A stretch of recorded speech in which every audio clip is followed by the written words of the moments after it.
नमस्कार दोस्तों, मैं एस्ट्रोलॉजर सचिन स्वागत और अभिनंदन करता हूं अपने सभी प्रिय दर्शकों का। एक बहुत बहुत ज़्यादा महत्वपूर्ण जानकारी लेकर मैं आपके समक्ष हूं। ध्यान से इस जानकारी को सभी राशि वाले, सभी महिला पुरुष सुनिएगा। पौराणिक मान्यता है कि पंचक के दौरान कोई भी काम शुरू नहीं करना चाहिए। इस महीने पंचक लगने वाला है और उस पंचक का नाम है मृत्यु पंचक, यानी कि खतरनाक पंचक, कष्टकारी पंचक, जो आपको परेशानियों में डाल सकता है। पंचक यानी 5 दिन। इन 5 दिनों में कोई भी शुभ काम अगर आप करते हैं तो वो काम पूरे नहीं होंगे या अधूरे रह जाएंगे या उनका शुभ परिणाम नहीं मिलेगा। तो बहुत समझदारी से आगे की वीडियो को समझिएगा और जानिएगा। सितंबर का महीना चल रहा है, पहले जान लेते हैं कब लग रहा है पंचक। 18 सितंबर 2021 दिन शनिवार 3:25 दोपहर से भाद्रपद मास की शुक्ल पक्ष की द्वादशी की तिथि से आरंभ होगा पंचक। इस दिन घनिष्ठा नक्षत्र और सुकर्मा योग होगा। पंचक का समापन 23 सितंबर 2021 दिन गुरुवार 6:44 के लगभग होगा सुबह, और अश्विनी मास की कृष्ण पक्ष की द्वितीया तिथि होगी उस दिन। यानी मोटा मोटा आप समझ लीजिए कि सितंबर माह में 18 से 23 तक पंचक रहेगा। तो 18 तारीख से लेकर 23 तारीख के मध्य आपको कोई काम नहीं करने हैं। शुभ काम, जिस भी काम में शुभ लगा होता है वो काम आपको भूल के भी नहीं करने हैं। सितंबर माह में लगने वाला पंचक मृत्यु पंचक है। मान्यता है जब पंचक शनिवार को लगे या शनिवार से प्रारंभ हो तो मृत्यु पंचक बन जाता है।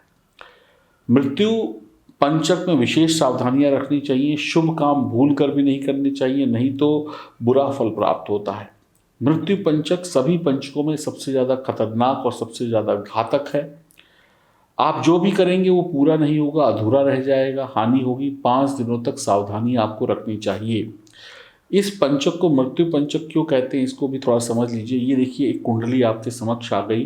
कुंडली में जहाँ पर 8 नंबर लिखा हुआ है, उस 8 नंबर को बोलते हैं मृत्यु का घर, कष्ट का घर।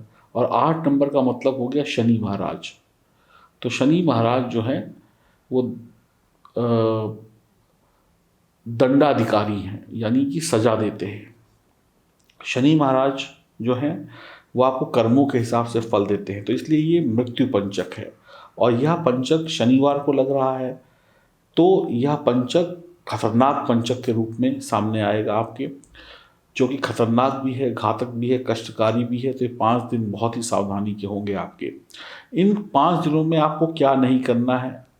इन 5 दिनों में देखिए, जैसे कि कोई गाड़ी नहीं खरीदनी है, कोई व्यापार की पार्टनरशिप नहीं करनी है, पैसों का लेन देन नहीं करना है, कोई मकान का या ज़मीन का सौदा नहीं करना है, मकान की रजिस्ट्री नहीं करानी है, कोई गाड़ी की, साइकिल की, मोटरसाइकिल की बुकिंग नहीं करानी है, कोई लैपटॉप वगैरह या कोई भी बड़ा सामान नहीं खरीदना है। किसी भी प्रकार का घर में उपयोग होने वाला बड़ा सामान, उसकी शॉपिंग आपने नहीं करनी है। जो टाला जा सकता है 4 दिन, उसको टालना है। कोई शादी ब्याह, मुंडन, घर घर बनवाना, घर की छत बनवाना, घर का मुहूर्त करना, गृह प्रवेश, ये सब आपको बिल्कुल भूल के भी नहीं करना है। इन दिनों में अगर आपकी कोई ज्वाइनिंग है, मान लीजिए आपने इंटरव्यू दिया और इन दिनों में आप वहाँ ज्वाइन करने जा रहे हैं, तो कोशिश करिए कि या तो पहले कर लें या तो इसके बाद में कर लें। तो कोई इंटरव्यू है, अगर वो आपके अनुसार टाला जा सकता है तो फिर इस पंचक के बाद दें या पहले दें, इस पंचक के 5 दिनों में ना दें। अगर इस समय में कोई बच्चे का जन्म होता है तो उसके जो रीति रिवाज हैं उनको ना करें, जो भी कई लोग शुभ रीति रिवाज बच्चा पैदा होने के बाद करते हैं। देखिए, बच्चे का जन्म होना एक एक ईश्वर की मर्जी है कि किसका जन्म कब होगा। उसको तो पैदा होने से आप रोक नहीं सकते हैं, वो तो फिर अपने कर्म लेकर इस दुनिया में आया है इंसान, फिर अपने कर्मों के अनुसार जीवन को भोगेगा। तो लेकिन उससे जुड़े हुए जो शुभ काम होते हैं, बच्चे के जन्मदिन से जुड़े, वो सब नहीं करिएगा। हाँ, अगर कोई व्यक्ति अस्पताल में भर्ती है तो इस समय में ऑपरेशन वगैरह अगर इन 5 दिनों में टाला जा सकता है तो टाल दीजिएगा। कोई बहुत बड़ी सर्जरी कराने जा रहे हैं, अगर टल सकती है तो टालने की कोशिश करिएगा, क्योंकि शुभ परिणाम नहीं मिलेंगे। क्योंकि आप भी कोई इलाज करा रहे हैं तो आपका भी उद्देश्य होता है कि वो इलाज सफल हो। कोई विदेश यात्रा, कोई भी प्रकार की शॉपिंग, जो बड़ी शॉपिंग है, अब आप देखिए छोटे छोटे काम हैं कि अब आपने घर का राशन लेना है, आटा दाल चावल लेना है। अगर आपके घर में पहले से पर्याप्त मात्रा में है और ये 5 दिन आपको नहीं लेने की ज़रूरत है तो मत लीजिए।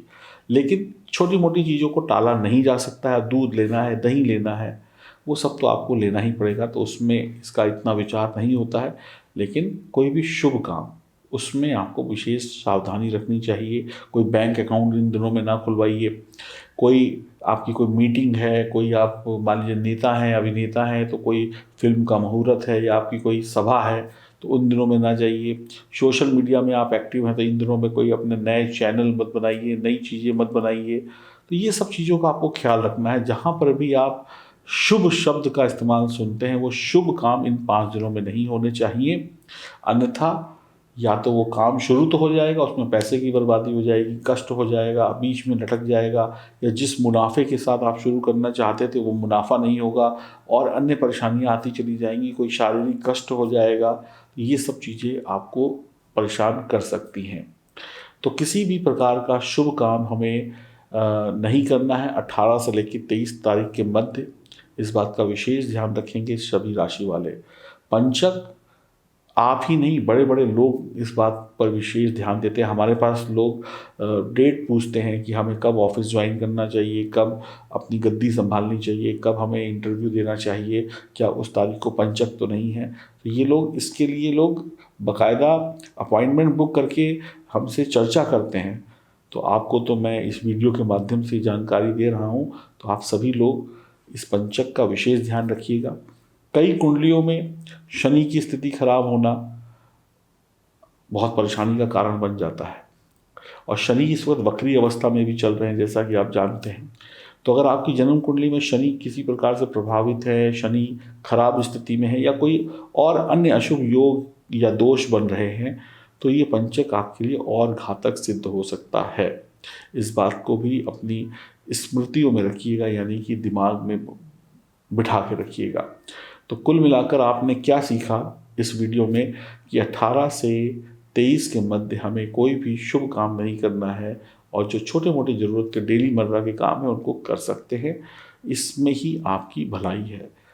बेफजूल में जब हमें पता हो और हम अपने सर पे आफत मोल ले लें, वो बात ठीक नहीं होती है। तो आप विशेष सावधानी रखते हुए इन 5 दिनों को अवॉइड करिएगा। तो आपको ये जानकारी कैसी लगी, आपने कितने काम आई, आप कमेंट बॉक्स में लिख कर बता सकते हैं। आपकी जन्म कुंडली में ग्रहों की स्थिति अगर खराब है, बिगड़ी हुई है, आप परेशान हैं, तो दिए गए नंबरों पर संपर्क करके अपनी कुंडली की विवेचना कराकर आप भी सुखों को पा सकते हैं। तो उम्मीद करता हूँ कि पंचक के बाद आपके सभी दिन सुखद बीतेंगे, आपको आनंद मिलेगा। हरिओम, नमस्कार।